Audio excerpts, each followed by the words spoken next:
This is Tom Farmer with the Crunch Zone, and I am very pleased to be joined on the phone with Debbie Antonelli, who is one of the top analysts, if not the top analyst, in women's college basketball.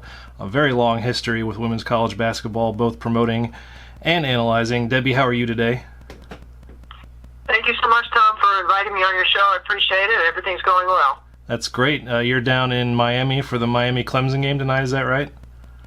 Yes, that's correct. I'm sitting in the press room in Miami right now outside the arena. And of course, I'm here in Louisville, where Louisville will take on Virginia tonight.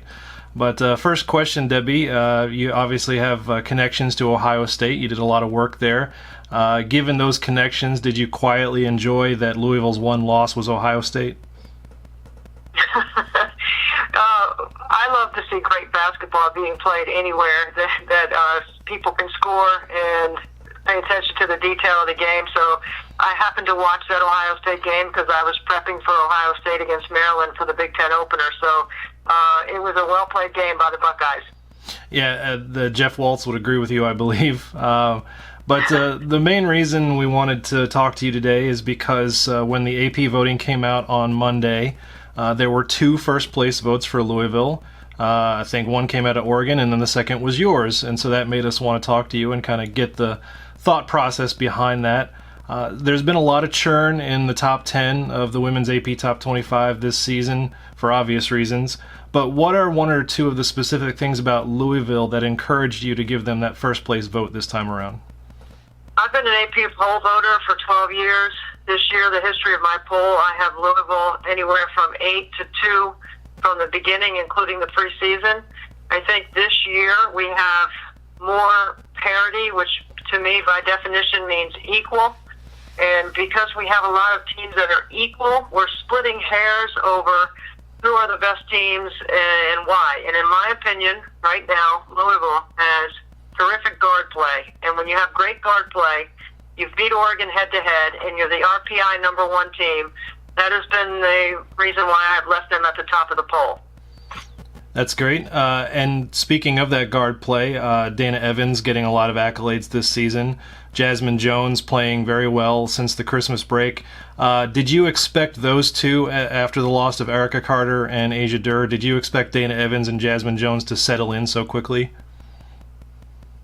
When you lose a player of the caliber of Asia Durr, I mean, that's an All-American. That's the ACC Player of the Year. That's a big-time player that impacts not just your numbers, but your culture. So from a culture standpoint, I expected Dana and Jazz to be hard-nosed, tough players, finishers around the basket and scorers. I didn't expect Dana to shoot the ball as well as she has. No one knew she put in the work she put in the offseason with her three-point percentage jumping significantly. But I know Jazz is a competitive player. It's part of the reason why she gets in foul trouble early in the season and why she's been able to mature into not doing so.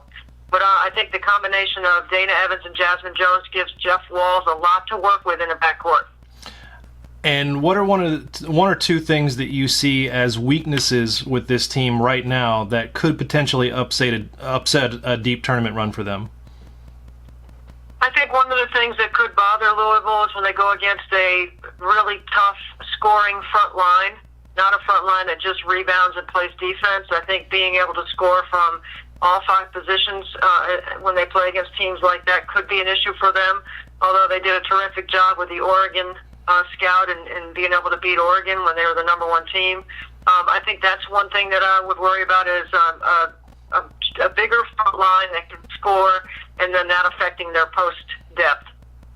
Another team that you have a connection with, which you have connections with many teams across women's sports, which again goes to your credit. How big of a game is the upcoming in February NC State versus Louisville game in terms of measuring both teams? Well, I think Louisville and NC State are really starting to separate from the rest of the league, and I think that's going to be an incredible game. I can't wait. I get to call that one. If Reynolds Coliseum is sold out for the North Carolina game, I can anticipate that it will be sold out when they play at NC State. I think it's going to be great. It's going to be great for women's college basketball to see the two top teams in the league going at it. And I think Jeff Walz and Wes Moore are two of the best tacticians and teachers in the ACC. And while we've got you, we'd be remiss if we didn't ask what your prediction for the Tennessee-UConn game is tonight. I'm excited excited about it. I hope Tennessee can stay with them. I've got the 6 o'clock tip, but as soon as my game ends, I'm going to hustle to get the second half of the Tennessee-UConn game and see if Tennessee can make a game of it. All right, Debbie Antonelli, thank you so much for joining us. We appreciate your time. Thank you so much.